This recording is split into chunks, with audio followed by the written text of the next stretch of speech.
Our evergreens are in trouble. Yeah, this dry, warm weather, it's taken away some of the bright color from our beloved plants. So, how do we know if they are truly dying or if they're just in need of some help? Dan Sharp, he's an arborist and the manager of the Davy Tree Expert Company, and he's here to help us. Dan's in Victoria today. Dan, hi there. Hi. So exactly where are you in the Victoria area? I'm here at Gorge Park in Saanich, so just across the bridge from Esquimalt. I'm out here in a fairly young forest, but a pretty good example of the type of drought stress that we're seeing. Okay, so as an arborist then, what have you been seeing during this drought? So one of the biggest things that we've been seeing are impacts, and one of the most obvious things that we've been seeing are impacts on our hardwood trees, our deciduous trees, but the evergreens can start to experience a lot of drought stress as well. In what way? What we see first is that the foliage won't be quite as green and as lush as it usually looks. And then if the drought persists and the tree isn't able to get the moisture that it needs, you'll start to see branches dying more often from the top of the tree. And eventually you can start to see more other impacts like pathogens and insects moving in to attack the trees that are stressed. Okay, so what kinds of calls do you get then from people who are worried? Well, first thing, the most concerning calls are people who have dead trees that they've just noticed, or trees that have no foliage, no leaves left on them anymore. Those tend to be the most dangerous trees, but we also get calls rather about trees that are just not looking as good as they used to be, and people who are concerned and they want to make sure that their landscape stays healthy. I see. When you say those could be the most dangerous trees, in danger of dying or in danger of falling down, what kind of danger? Well, once a tree's dead, it's considered dangerous because you can't at that point trust that it will stay standing. Some species of trees will stay standing dead for years and years. Western red cedar is a good example of that. But other trees will fall over very shortly after they're fully dead. I see. So what can we do? What kinds of things do we look for so we can determine whether they can be saved? So what you want to look for is you want to see if there are any needles dying on the branches. Now, evergreens are a special case because you have to look on the inside of the branches as well as the ends. Normal fall needle drop will occur on the inside of the branches, so further towards the trunk. If you find dead needles in there, that's not necessarily cause for alarm. But if you find that the needles or the leaves on the tree are dying at the ends of the branches and the twigs, then that's something to be concerned about.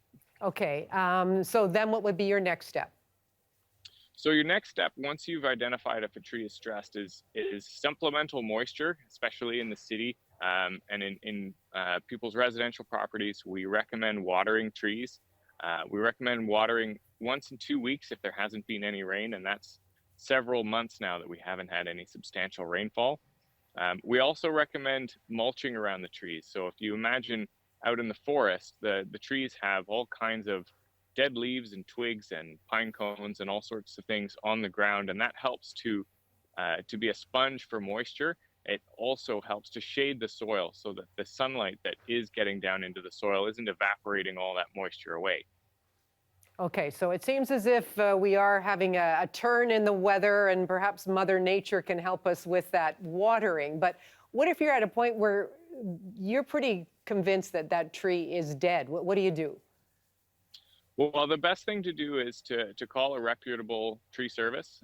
Most reputable tree services will come out and provide free quotes and free assessments on trees and give advice to homeowners.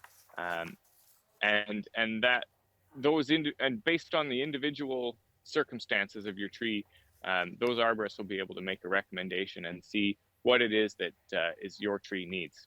Okay, and when you see that this is becoming more of a pattern, drier, longer periods of dryness and no rain, what should we be thinking about planting? So when it comes to planting, we unfortunately may have to start planting trees that are from different areas rather than our native species. Western red cedar is a great example of a tree that thrives here on the coast or has thrived here on the coast in the past.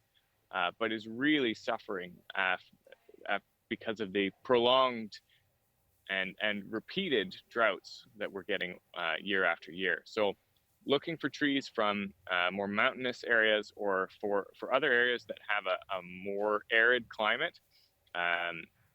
We look at trees from Washington and Oregon all the way down to California, or even into the interior, into the East Coast.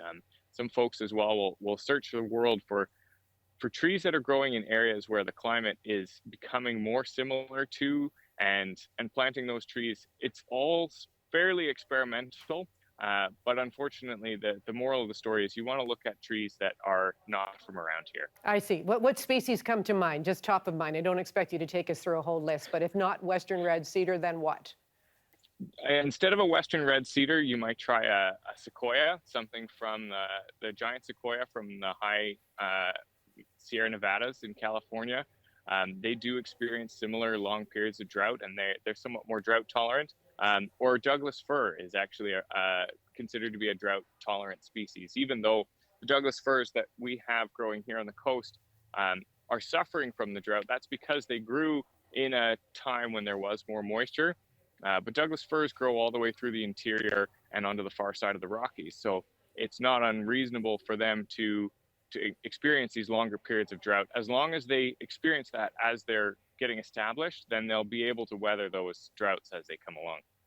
That is great advice, Dan. Thank you so much. And how reassuring is it to see rain in the forecast finally? Thank you so much. Take care. Thank you very much. Take care.